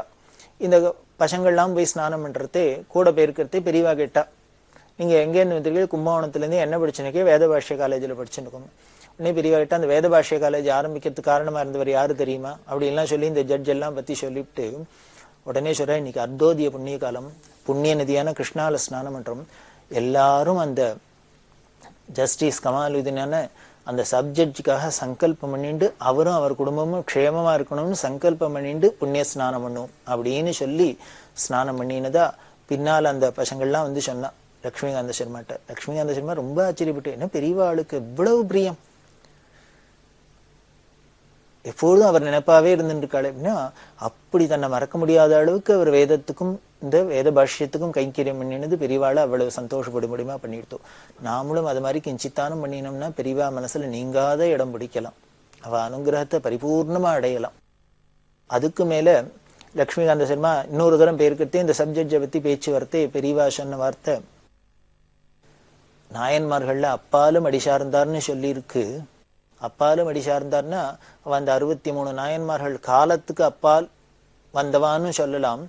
அதே மாதிரி அந்த 63 நாயன்மார்களும் இந்த இந்தியா பாரத தேசத்திலேயே வந்தவாளா இருக்காம். அதனால இந்த அடியார்கள்னா நாயன்மார்கள்னா இந்த பாரத தேசத்திலேயும் தான் வரணும், இந்த தமிழ்நாட்டிலேயும் தான் வரணும், இல்ல எந்த தேசத்திலேயும் தானும் வரலாம். அதனால இந்த தேசத்துக்கு அப்பாலேருந்து அடிசாரலாம். அதுக்கும் மேல இந்த மதம் தான் அந்த மதம் தான் இல்லை, இந்த சனாதன இந்து மதத்துக்குள்ளதான் இந்த மாதிரி ஆழ்வார்கள் நாயன்மார்கள் இருக்கணும்னு இல்லை, எந்த மதத்துல வேணாலும் இருக்கலாம். அதுல ஒண்ணு போல இருக்கு இவர். அந்த ஆழ்வார்கள் நாயன்மார்கள் வரிசையில வைக்க வேண்டியவர், அப்பாலும் அடி சார்ந்தாருக்கு சமமானவர் அவர். அப்படி எல்லாம் சொல்லி அவரை பாராட்டியிருக்கா. அப்படின்னா அவர் எவ்வளவு பக்தி ஸ்ரத்தையா இருந்திருக்கார், எப்படி கைங்கரியம் பண்ணியிருக்கார் அப்படிங்கிறது தெரியுது. அப்படி எல்லாம் எல்லா ஜாதியிலையும் எல்லா மதத்திலையும் எத்தனையோ பேர்லாம் இருந்திருக்கா, நமக்கு கண்ணுக்கு தான் தெரியல. இது மாதிரி மகான்களோட சரித்திரத்தெல்லாம் எடுத்து பார்க்கறதே அவளோட பெருமையெல்லாம் ஸ்மரிக்கிறோம். இதை எதுக்கு இவ்வளவு விவரமா நாம பார்க்கிறோம்னா, இது மாதிரி சந்தர்ப்பங்கள்ல அவளெல்லாம் நாம நினைச்சாலே பெரியவாளுக்கு பரம சந்தோஷம், பெரியவாளுக்கு பிரீத்தி. அப்படி பெரியவா பிரீத்தி அடைஞ்சாலே அவளோட அனுகிரகத்தை நாம எல்லாரும் பரிபூர்ணமா அடைஞ்சுடலாம். அந்த வேத பாஷ்ய காலேஜ் ஆரம்பித்தும் போது 2 மணி நேரம் பேசினான்னு சொன்னேன். பெரியவா அந்த உபன்யாசத்தெல்லாம் முடிச்சுட்டு ஏந்துன்னு விட்டா. உடனே கூட்டம் 5000 பேருக்கு மேல வந்தது. கூட்டம் எல்லாம் ஏந்துன்னு விடுத்து. எல்லாரும் ஏந்துன்னு பெரியவா உடனே திருப்பி உட்காந்து எல்லாரையும் உட்கார சொல்லி இன்னொன்னு முக்கியமா சொல்லணும் அப்படின்ட்டு இன்னொரு விஷயத்த சொன்னா. என்னன்னா, இவ 50-60 வருஷத்துக்கு முன்னால காசி யாத்திரை பண்ணிட்டு சேலம் ஜில்லால யாத்திரை பண்ணியிருந்தாலும், சேலத்துல ஒரு இடத்துல இருக்கிறதே இன்னொரு ஊருக்கு கார்த்தால கேம்ப் போறது, கிளம்பி போற அடுத்த ஊருக்கு யாத்திரை. இந்த நெருஞ்சிப்பேட்டை அப்படி வழியால போகணும். அதுக்கு என்ன பண்ணா, நடுப்புற ஒரு நதி ஆறு. இந்த ஆத்துல வெள்ளத்துல என்ன பண்ணா, பெரியவா ஒரு போட்ல குறுக்க ஆத்த கலந்து போயிட்டா. இப்படி நதியை கடந்து போனா குறுக்கால போயிடலாம். போயிட்டா வண்டிகள்லாம் இருக்கு, சாமான்கள்லாம் இருக்கு, மடத்தோட பரிவாரங்கள்லாம் இருக்கே, அது இந்த வண்டியில படகுல உட்காந்துன்னு போக முடியாது. அதனால அவளை என்ன பண்ணா, ரோடு வழியால சுத்தின்னு வர சொல்லியிருந்தா. அந்த ரோடு வழியால எல்லாம் பெரிய பரிவாரங்களோட வந்துன்னு இருக்கு. மடத்துல ஒரு சம்பிரதாயம், ஒரு குதிரை மேல ஒரு பெரிய ட்ரம் மாதிரி வச்சிருப்பா, அதை அடிச்சுட்டே போகணும் முன்னால. நகரா டங்கா அப்படின்லாம் பேர் அதுக்கெல்லாம். அந்த நகராங்கிற வாத்தியத்தை வாசிச்சுன்னு குதிரை மேல அந்த கட்டிட்டு இந்த மடத்து பரிவாரம்லாம் வந்துட்டே இருக்கு. அப்படி போறதே என்னன்னா, வழியில ஒரு ரோட்ல ஒரு மசூதி, இஸ்லாமிய வழிபாட்டு ஸ்தலம், அது வழியால தான் தாண்டி போகணும். அப்படி போறதே இந்த சத்தத்தெல்லாம் கேட்டு அந்த இஸ்லாமிய எல்லாம் கூடிண்டு அந்த குதிரையை வழி மறிச்சு எல்லாரையும் மறிச்சு, இங்க இந்த வழியால போகக்கூடாது, இங்க சத்தம் எல்லாம் போடக்கூடாது, இந்த வாத்தியம் எல்லாம் வாசிக்கூடாது அப்படின்லாம் தகராறு பண்ணினா. அவ அப்படி தகராறு பண்ணோன்னு இவாளுக்கெல்லாம் உடனே ரோசம் இருக்காதா, இவாள்லாம் சேர்ந்துன்னு திருப்பி கத்த ஆரம்பிச்சு இது ஒரு பெரிய சலசலப்பா ஆயிடுத்து. ஒரு வழியா அப்புறம் எல்லாருமா சேர்ந்துன்னு அங்க அந்த அந்த மதத்தை சேர்ந்தவா இந்த மதத்தை சேர்ந்தவா எல்லாருமா சேர்ந்துன்னு ஒரு வழியா சமாதானப்படுத்தி எப்படியோ பண்ணி பெரியவா கேம்புக்கு வந்தாச்சு. வந்தோடனே இங்க வழியில இது மாதிரி தகராறு நடந்ததெல்லாம் சொன்னான். பெரியவா ஒன்றும் சொல்லலை. என்ன பண்ணினா பெரியவா, யார் அங்க தகராறு எல்லாம் பண்ணி எல்லாம் பண்ணாலோ அந்த மதத்தை சேர்ந்த இஸ்லாமியத்துல உள்ள அந்த ஊர்ல யாரு ஒருத்தர் பேரை சொல்லி அவரை வந்து பார்க்க சொல்லும் அப்படின்னா. அவள்லாம் அழிச்சுனுவான்னா, அதுக்கு முன்னால அங்கேருந்தே என்ன பண்ணார், ஒருத்தர் வந்தார். வந்து ஒரு இஸ்லாமியர், நான் அந்த ஊர்ல இருந்து வந்திருக்கேன், பெரியவாளை தனியா பார்க்கணும் அப்படின்னு. மடத்து மேனேஜர் தனியா பார்க்க விடமாட்டேன்னு விட்டார். காரணம், நேத்திக்கு அந்த இடத்துலதான் தகராறு நடந்திருக்கு. இப்ப அந்த இடத்தை சேர்ந்த ஆளே ஒருத்தர் வந்து பெரியவாளை தனியா பார்க்கணுங்கிறார். இது ரிஸ்க், அதனால தனியா பார்க்க முடியாது, எல்லாருக்கும் நீங்க பார்த்தா பார்க்கலாம் அப்படின்னு. இந்த விஷயம் பெரியவாளுக்கு போனோன்னு, ஆஹா தாராளமா பார்க்கலாமே, சாயந்தரம் வர சொல்லுன்ட்டா. எல்லாருக்கும் பயமா போயிடுத்து. பெரியவா சொன்ன டயத்துக்கு அந்த ஆள் வந்துட்டார். எய்தாப்புல இருந்த வீட்டுக்குள்ள போனா, பெரியவா அவரையும் உள்ள அழிச்சுன்னு போனா, கதவை சாத்தி தாப்பாலும் போட்டுன்னு விட்டா. எல்லாரும் வெளியில கவலையோட உட்காந்துருக்கா, உள்ளுக்குள்ள என்ன நடக்க போறதோ, இன்னும் அசம்பாவிதம் நடக்காத இருக்கணுமேனு. அந்த வந்த இஸ்லாமியர் என்ன பண்ணினார், பெரியவாள்கிட்ட சில புஸ்தகங்கள்லாம் எடுத்து காமிச்சா அதுல நாகபந்தனம், கருட பந்தனம், இது மாதிரி எல்லாம் அந்த ஒரு சித்திர கவி அப்படின்னு சொல்லுவா, அந்த கவிதை வகையில அதெல்லாம் ஒண்ணும். அதுல பல கவிதைகள்லாம் எழுதியிருக்கார் பெரியவா மேல. நாகபந்தனம் சம்ஸ்கிருதத்துல, அதுவும் சமஸ்கிருதத்துல கவிதைகள் பெரியவா மேல எழுதி அதை நாகபந்தனம், சித்திரபந்தனம், கருட பந்தனம் இது மாதிரிலாம் பந்த கவி எல்லாம் பண்ணிட்டு பெரியவாள்கிட்ட வந்து இதை படிச்சு காமிக்கணும், அதுக்காக தான் தனியா தரிசனம் பண்ணணும்னு ஆசைப்பட்டிருக்கு. இதெல்லாம் பார்த்தா ஆச்சரியமா இருந்தது. பெரியவா ரொம்ப சந்தோஷப்பட்டுண்டா. சரி, சமஸ்கிருதத்துல இது மாதிரிலாம் பந்தத்துல கவிதைலாம் எழுதுற அளவுக்கு உனக்கு எப்படி சமஸ்கிருதம் தெரிஞ்சது அப்படின்னு. உடனே அவர் சொன்னார், இல்ல எங்க குடும்பத்துல எல்லாருக்குமே சமஸ்கிருதத்துல பெரிய பண்டிதர், எங்க அப்பா தாத்தா வாழ்க்கையில இருந்துலாம் கத்துண்டேன் அப்படின்னு. அப்படியா அப்படின்னு. சரி, நீங்களாம் சாப்பாட்டுக்கு ஜீவனத்துக்கு என்ன பண்ணிருக்கீங்க? அவ சொன்னா, நாங்க பரம்பரையா கஷாப்பு கிட்ட தான் வச்சுட்டு இருக்கோம் அப்படின்னு. பெரியவா ரொம்ப சந்தோஷம். இவ பண்ற தொழில் எப்படி இருக்கு, ஆனா இவளுக்கு சம்ஸ்கிருதத்துல எப்படி ஒரு மகா பாண்டித்யம் அடைஞ்சு கவிதையெல்லாம் எழுதுற அளவுக்கெல்லாம் இருக்காளே அப்படின்னு. இதெல்லாம் தனியா அந்தரங்கமா பெரியவாள்கிட்ட சொல்லி அவர் சந்தோஷப்படணுங்கிறதுக்காக தான் பெரியவாளை தனியா தரிசனம் பண்ணணும்னு நினைச்சுட்டு இருக்காரு, கேட்டிருக்காரு. ஆனா மற்றவாளுக்கெல்லாம் முதல் நாள் தகராறு வச்சுன்னு அதோட லிங்க் பண்ணி இவர் ஏதானும் பெரியவாள்கிட்ட தகராறு பண்ண தனியா வராரோ அப்படின்னு பயம் வந்துருத்து. ஆனா பெரியவா தனியா அப்படி உள்ள விட்டுருவாளா, அவரோட அந்தரங்க என்னன்னு பெரியவாளுக்கு தெரியாதா, அதனாலதான் தனியா கூப்பிட்டு தரிசனம் கொடுத்து எல்லாம் பண்ணினா. இந்த கதைய இந்த வேத பாஷ்ய காலேஜ் ஆரம்பிக்கிறதே பெரியவா சொல்லிவிட்டு, இந்த வேத பாஷ்ய காலேஜ் ஆரம்பிக்கிறதுக்கும் காரணமா இருக்கிறவர் ஒரு இஸ்லாமியரா இருக்கார். நான் 50 வருஷத்துக்கு முன்னால சேலம் ஜில்லால யாத்திரை பண்றது, என் மேல இப்படி கவிதையெல்லாம் பாடினவரும் சம்ஸ்கிருதத்துல ஒரு இஸ்லாமியரா இருக்காரு. இதுல இருந்தெல்லாம் தெரியறது, எந்த மதத்துல வேணா, எந்த ஜாதியில வேணா, எந்த குலத்துல வேணா மகான்கள்லாம் இருக்கலாம், நல்லவாள்லாம் இருக்கலாம், உத்தமர்கள்லாம் இருக்கலாம்னு தெரியறது அப்படின்னு சொல்லி அந்த நிகழ்ச்சியை பிரிவா பூர்த்தி பண்ணினா. இதை உங்களுக்கு சொல்லணும்னு நினைச்சினே, அதனாலதான் திருப்பி வந்து சொல்றேன் அப்படின்னு வந்து சொல்லிட்டு போனேன். அப்படின்னா இது மாதிரி ஒரு மனுஷாலாம், இது மாதிரி பக்தர்கள்லாம், இது மாதிரி நிகழ்ச்சிகள்லாம் பெரியவா மனசுல எப்படி நீங்காத ஒரு இடம் பிடிச்சிருக்கு அப்படிங்கிறது தான் ஆச்சரியமா இருக்கு.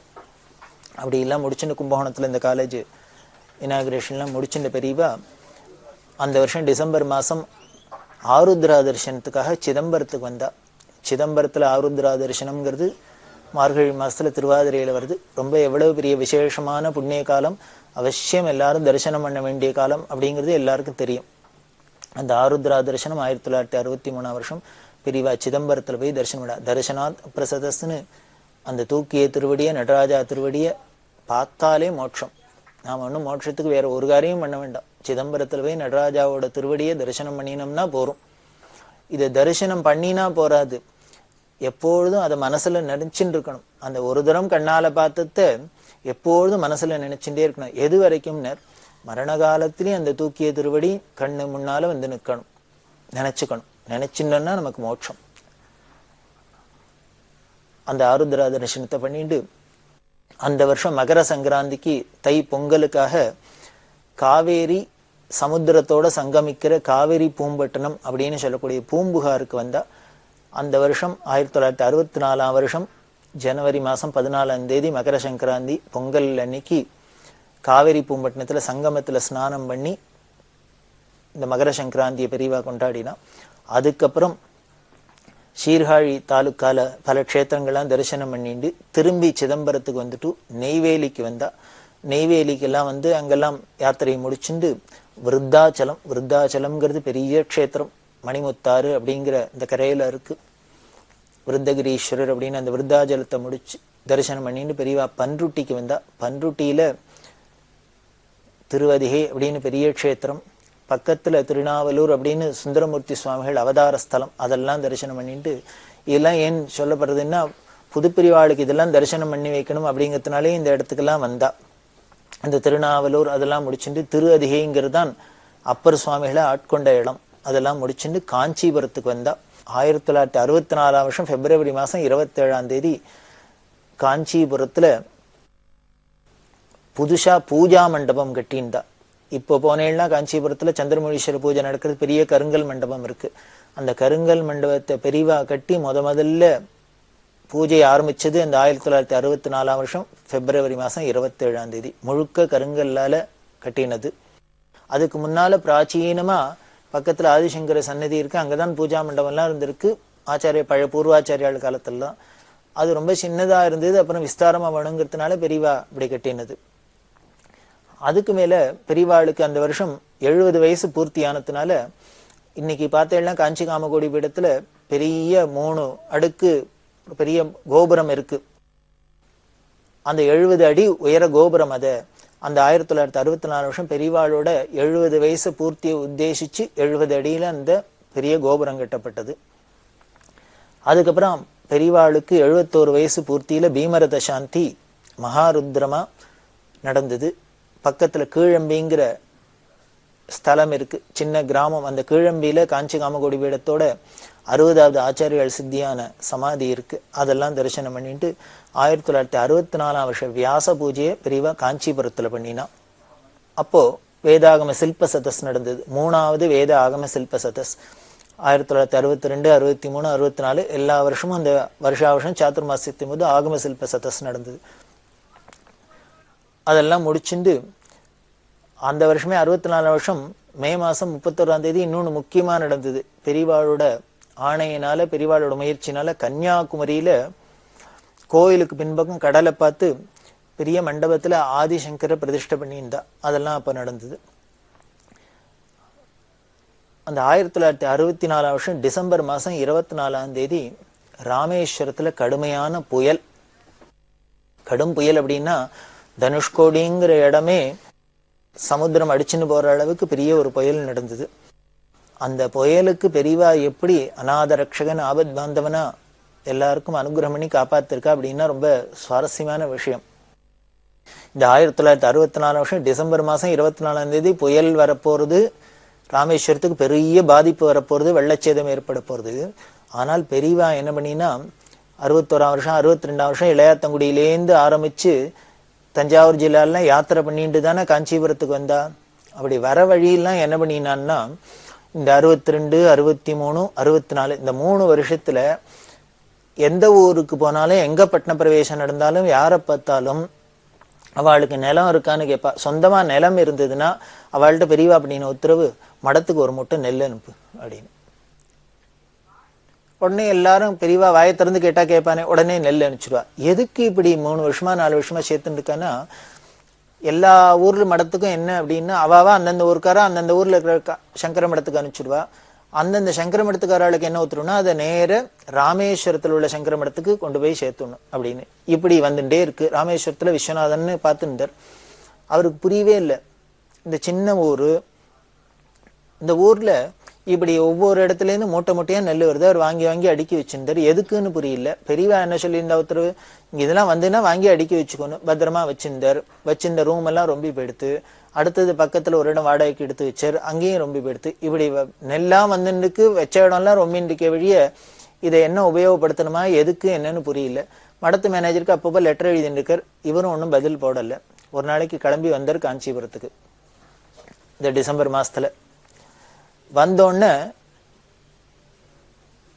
என்ன பண்ணினர், மேனேஜர்கிட்ட கேட்டார் இந்த ராமேஸ்வரன் விஸ்வநாதன், மாமா மடத்துலேருந்து நெல்லாம் வந்துருக்கு, அங்க அடுக்கி வச்சுருக்கேன், வைக்கிறதுக்கு இடம் இல்லை, என்ன பண்ணணும் எதுக்குன்னு தெரியல, ஏன் இப்படி வந்திருக்குன்னு. எனக்கு தெரியாது, பெரியவாள்கிட்ட கேளுன்னு. பெரியவா கேட்டா ஒன்றும் பதில் சொல்லல. நீ கிளம்பி போன்ட்டா. இவர் ராமேஸ்வரம் போயிட்டார். இவர் ராமேஸ்வரம் போனாரோ இல்லையோ உடனே இந்த புயல் வந்துடுத்து. கடுமையான புயல். எப்படின்னா அரசாங்கம் கூட போய் உதவி பண்ண முடியாத அளவுக்கு இருந்தது.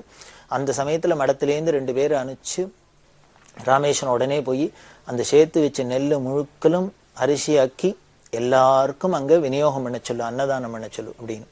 இது கிட்டத்தட்ட 1 மாசம் போல ராமேஸ்வரம் தீவுல ஒன்னும் கிடைக்கல. சாப்பிட்றதுக்கு ஒத்துருக்கும் ஒண்ணுமே இல்லாத போன சமயத்துல பெரியவா அப்படி 3 வருஷமா சேர்த்து அந்த நெல்லு தான் அரிசியாகி அத்தனை பேர் பசியும் ஆத்தித்து. அப்படின்னா எப்போவோ 64ஆம் வருஷம், இந்த 3 வருஷம் கழிச்சு புயல் வரப்போறது, எல்லாருக்கும் பட்னி இருக்க போறா, அதுக்கு சாப்பாடு போடணும் அப்படிங்கிறதுக்காக பசி ஆத்துறதுக்காக 3 வருஷத்துக்கு முன்னாலேருந்து பெரியவா நெல்லை கொண்டு வந்து போன இடத்துல நெல்லை கேட்டு கேட்டு ராமேஸ்வரத்துக்கு அனுப்ப சொல்லி அனுகிரகம் பண்ணியிருக்கா. அப்படின்னா பெரியவாளோட குணம் என்ன இதுலேயும் தெரியுதுன்னு. நமக்கு ஒரு கஷ்டம் வந்து அதுக்கப்புறம் பெரியவாள்கிட்ட போய் பிரார்த்தனை பண்ணிட்டு அவ நமக்கு அந்த கஷ்டத்தை போக்கணும் அனுகிரகம் பண்ணணுங்கிறது இல்லை. நமக்கு இனிமே எப்போ என்ன கஷ்டம் வரப்போறதோ அதுக்கு முன்னாலே பெரியவா அனுகிரகம் பண்ணி தான் வச்சிருக்கா. நமக்கு தான் அது புரியல. ஏதோ நம்ம பிரார்த்தனை பண்ணி தான் ஏதோ ஈஸ்வரன் நமக்கு அனுகிரகம் பண்றான்னு நினைச்சுட்டு இருக்கோம். இல்லை, தாயினும் சாலப்பறிந்து அப்படின்னு, பால் நினைந்தூட்டும் தாயினும் சாலப்பறிந்து அப்படின்னு நமக்கு எப்பப்போ என்னென்ன தேவையோ அதுக்கு முன்னாலேயே அனுகிரகம் பண்ணிட்டு இருக்கிறது தான் பெரியவாளோட கருணை. அதுதான் ஜெகன்மாதாவான காமாட்சி ஸ்வரூபமான பெரியவாளோட அன்புன்னு சொல்லி இதை போல இன்னும் எப்படி பறிஞ்சு பறிஞ்சு பார்த்து பார்த்து அனுகிரகம் பண்றாங்கிறத தொடர்ந்து பார்க்கலாம். பெரியவா சரணம். இந்நிகழ்ச்சியின் அடுத்த பகுதி நாளை மாலை இதே நேரத்தில் ஒளிபரப்பாகும். பெரியவா சரணம். பெரியவா சரணம். அடுத்த நிகழ்ச்சி திருவாசக இன்னிசை. வழங்குபவர் ஸ்ரீ சத்குருநாத தேசிகர் அவர்கள். பெரியவா சரணம். திருச்சிற்றம்பலம். பிரார்த்தனை 10. கலந்து நின் அடியாரோடு அன்று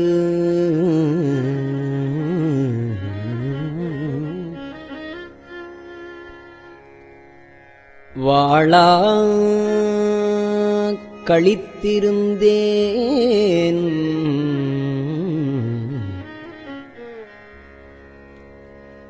கலந்து நின் அடியாரோடு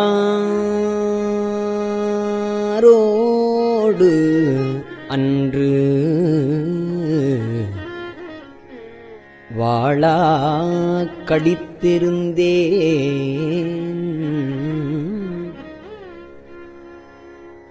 புலந்து போன காலங்கள்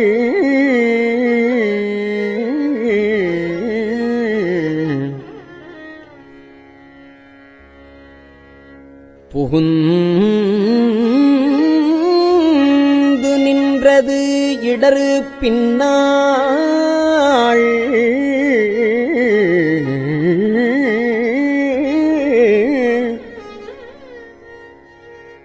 உலர்ந்து போனேன் உடையானே,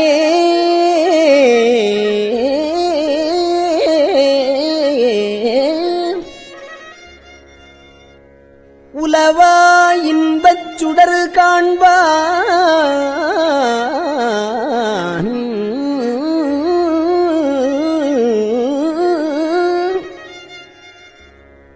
அலந்து போனேன் அருள் செய்யாய் ஆர்வம் கூற. அலந்து போனேன் அருள் செய்யாய் ஆர்வம் கூற. அடியேற்கே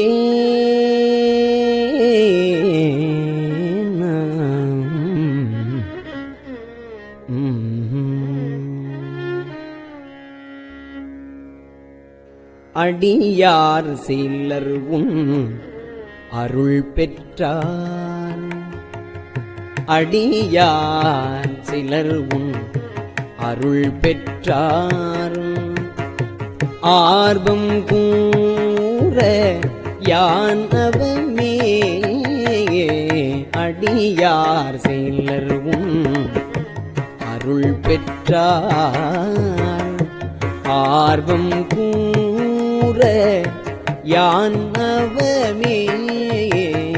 உடையார் பிணத்தின் முடிவின்றி முனிவான் அடியேன் மூக்கின்றேன். கடியேனுடைய கடுவினையை களைந்து உன் கருணை கடல் பொங்க. உடையாய் அடியேன் உள்ளத்தே ஓவாதுருக அருளாயே.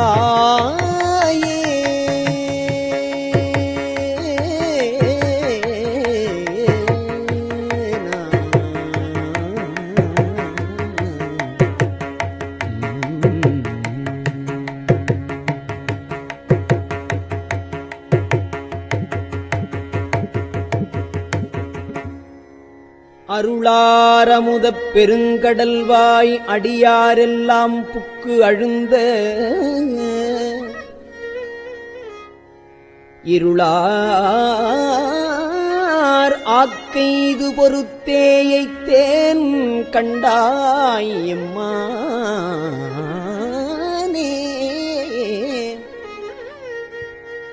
மருளார் மனத்தோர் உன்மத்தன் வருமால் என்று இங்கு என்னை கண்டார். பெருளா வண்ணம் மெய்யன்பை உடையாய் பெறனான் வேண்டுமே.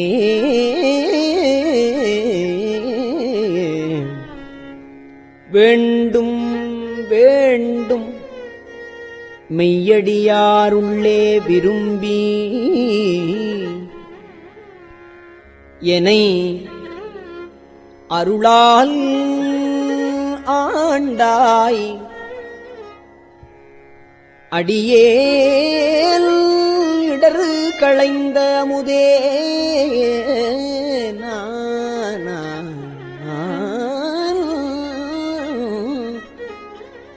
அருமாமணி முத்தே.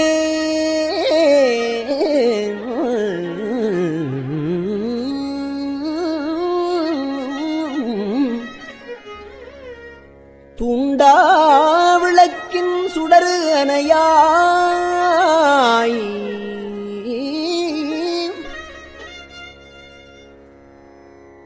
தொண்டனேற்கும் உண்டாம் கொல் வேண்டாது ஒன்றும் வேண்டாது மிக்க அன்பே மேவுதலே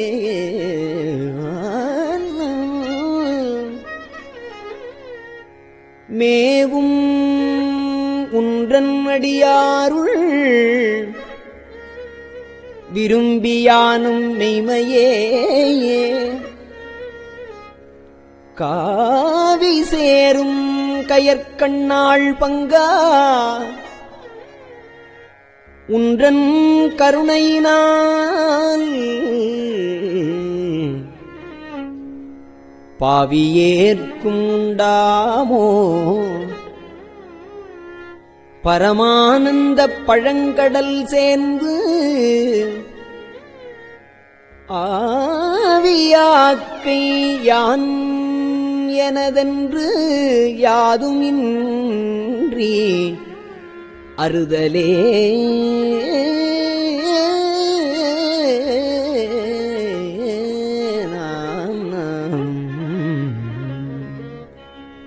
அறவே பெற்றார் நின்னன்பர் அந்தம் இன்றி அகநகவும் புறமே கிடந்து புலைநாயேன் புலம்புகின்றேன் உடையானே பெறவே வேண்டும் மெய்யன்பு பேரா ஒழியா பிரிவில்லா மறவா நினையா அளவிலா மறவா நினையா அளவிலா மாள இன்ப மாகடலே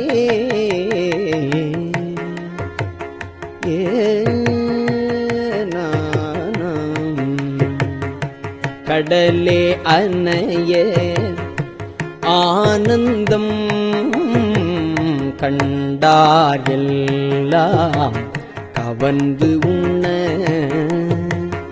இடரே பெருக்கி ஏசற்று இங்கு இருத்தல் அழகோ அடிநாயே உடையாய் நீயே அருளுதி என்று உணர்த்தாது ஒழிந்தே கழிந்தொழிந்தேன் சுடரார் அருளால் இருள் நீங்க ஜோதி நித்தான் துணியாயே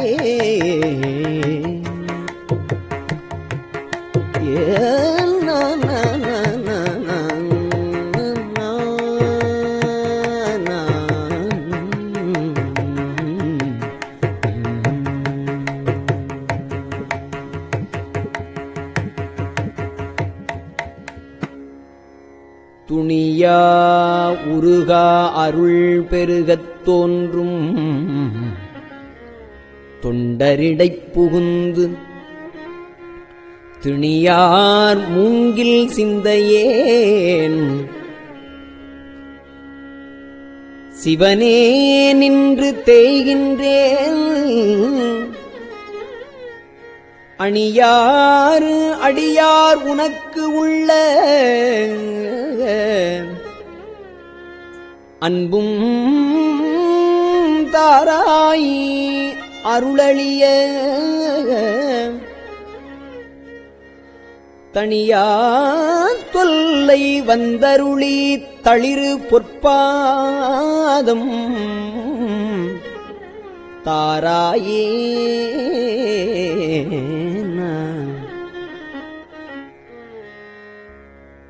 தாரா அருள் ஒன்று இன்றியே தந்தாயென்றும் தமரெல்லாம் தாரா அருள் ஒன்று இன்றியே தந்தாயென்றும் தமரெல்லாம் ஆரா நின்றார் அடியேனும்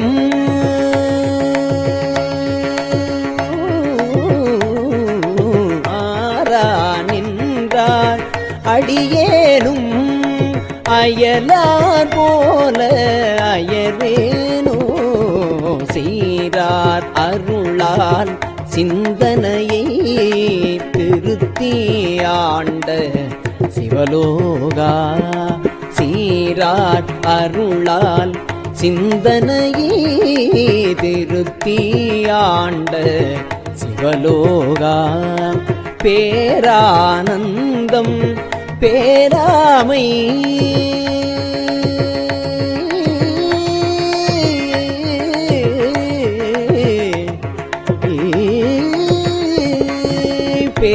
பேரானந்தம் பேராமை வைக்க வேண்டும் பெருமானே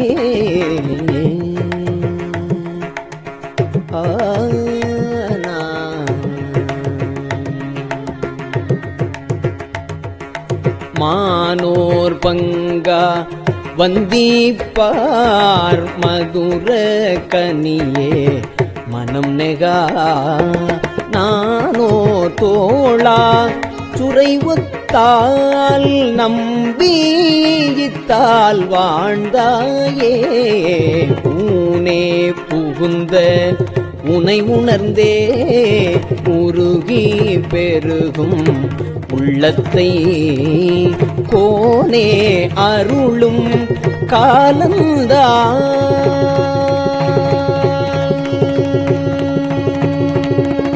கோனே அருளும் காலந்தான் கொடியே கென்றே கூடுவதே கூடி கூடி உன்னடியார் புனிப்பா சிரிப்பா கழிப்பாராய் கூடி கூடி உன்னடியார் புனிப்பார் சிரிப்பார் கழிப்பாராய் வாடி வாடி வழியேற்றே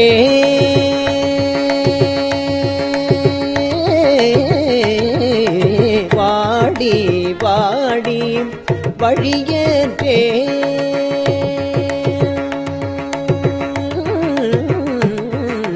வாடி வாடி வழியேற்றேன் வற்றல் மரம் போல் நிற்பேனோ ஊடி ஊடி உடையாயோடு கலந்து உள்வுருகி பெருகினக்கு ஆடி ஆடி ஆனந்தம்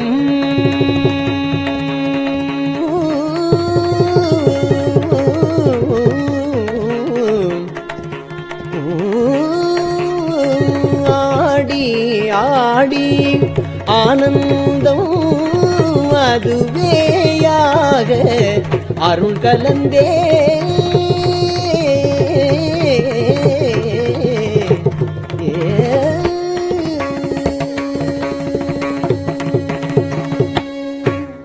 திருச்சிற்றம்பலம்.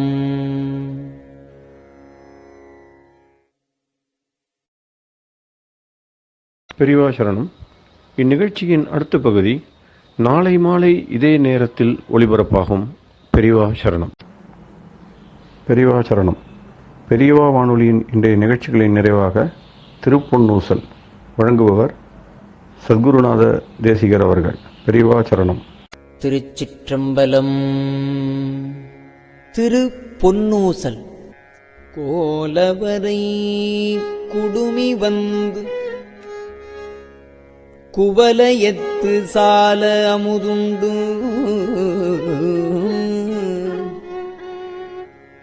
தாழ்கடலின் மீதெழுந்து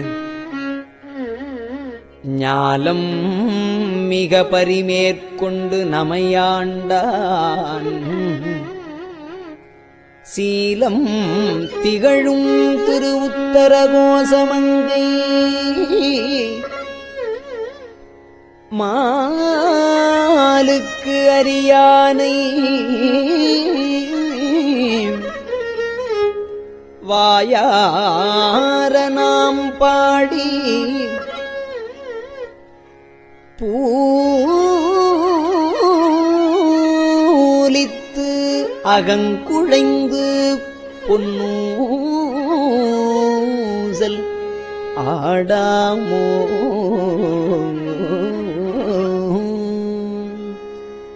திருச்சிற்றம்பலம்.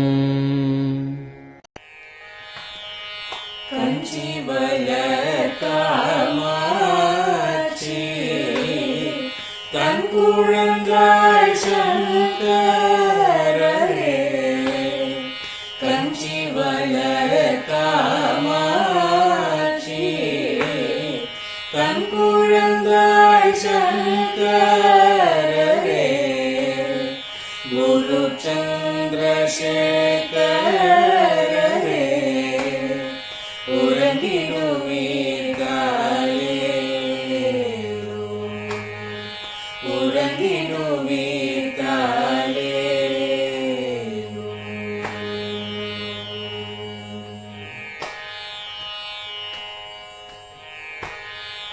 ஆதிகுரு சங்கரராய்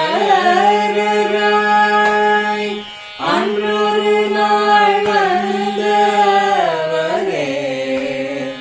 68 ஏகபதி காலே ஏழுலகும் பூப்பவரே காப்பவரே கடப்பவரே எல்லோர்க்கும் அருள்பவரே உறங்கிடுவீர்களே அயனுடனே மாலவனோ தேடிய பொற்பதத்தவரே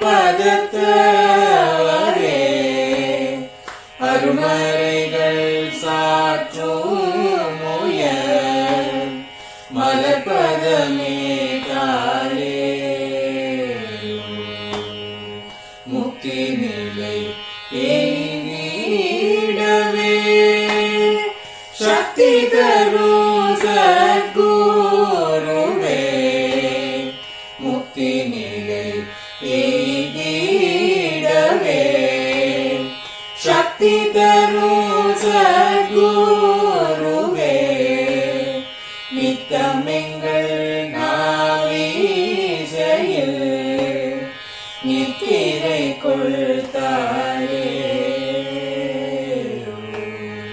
நித்தமெங்கள் நாவீசையில் நித்திரை கொள்தாளே நித்தமெங்கள் நாவீசையில் நித்திரை கொள்தாளே.